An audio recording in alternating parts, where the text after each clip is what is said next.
Hello fellow ARCs. It's time to duel. Well, not yet. Line Strike is about to come out in less than 2 weeks.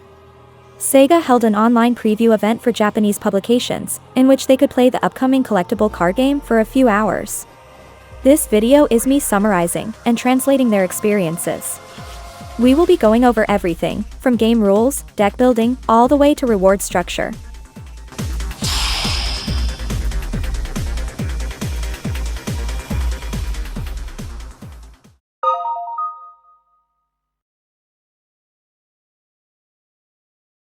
Each player has a field consisting of 3 by 3 squares, and the 3 vertical squares are called a line. Each line has a durability gauge called a base. When the durability reaches 0, the base is destroyed. The player who loses a base gets to draw a card. Whoever destroys 2 bases first wins. Cards don't fight each other directly like in other card games, but card effects are centered around affecting other cards. At the start of the game, each player draws 5 cards. You're allowed to redraw once, if the initial cards you drew aren't good. Then, depending on whose turn it is, the active player will receive 3 photon points. You can carry over PP to the next turn, but it'll cap out at 10. If it isn't the first turn, the active player then draws 1 card from the deck. Next is the card placement phase. In order to summon cards on the field, you must consume photon points. Once you're done summoning, hit the battle button. This will activate each card's effects, and commence battle. You'll deal damage to your opponent by the amount of cards you have in a line, as long as your side's total attack exceeds the total attack of your opponent. Each card has an element, cost, attack, and a skill. The cost determines how many PP have to be consumed in order to summon it. However, as long as the elements of the cards align, you can replace a card that's already on the field with a new one. Doing this will reduce the summon cost of the new card by the summon cost of the previous card. This is called replace summon. This is why it's beneficial to have low-cost cards in your deck.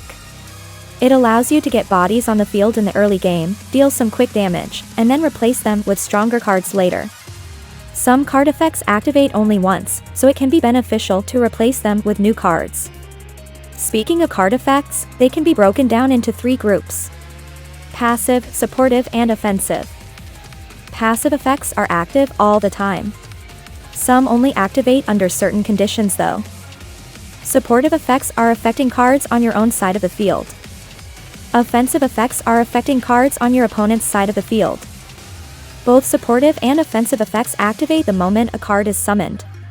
This means that they're better used later in the game, since they will have more targets to buff or debuff. If you use a card that buffs neighboring cards, and the fields are empty, then you kinda waste the effect. Each element seems to specialize in certain effects. Fire specializes in effects boosting the attack of your own cards. Ice specializes in weakening the attack of your opponent's cards. Lightning specializes in effects that boost your damage against enemy bases for 1 turn. This way you can clear the HP of a single base with fewer units. Wind specializes in effects that reposition cards on the field. This allows you to make use of cards that are on an already cleared line, or push enemy cards to an already cleared line, where they're useless. Light specializes in effects that reduce damage taken by your own bases, and strengthen your own cards. Dark specializes in effects that stun your opponent's cards. This is done by excluding them from total power calculation for a single turn. I would imagine that each element will receive more effects in the upcoming scratch tickets, making each element more unique to play around with.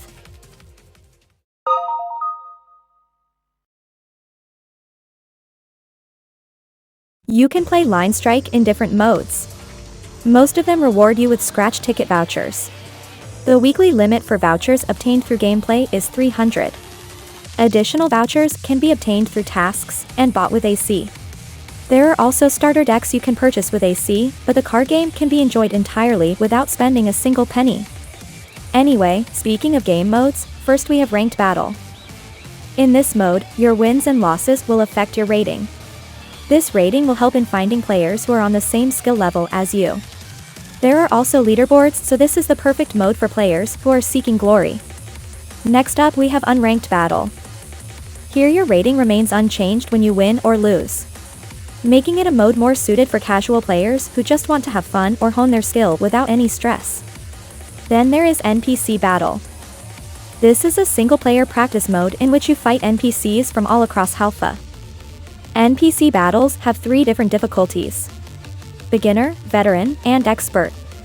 It's a perfect game mode to slowly improve your skill and strategies at your own pace. Finally, there is free battle. This mode is for battling specific players, like friends, or people you meet in the cities.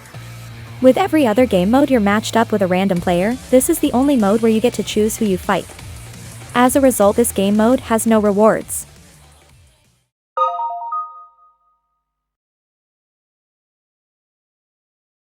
In order to obtain more cards, you have to scratch the Line Strike scratch ticket. Pulling a single card requires 10 vouchers, and pulling 10 cards requires 100 vouchers. There are 2 types of cards, regular and holographic. Both types have the same stats, the holographic one is just rarer and prettier. The first scratch ticket will have 100 unique cards to pull from. That's about 16 unique cards per element. Every single card will have a holographic counterpart, meaning that there will be 200 cards in the scratch.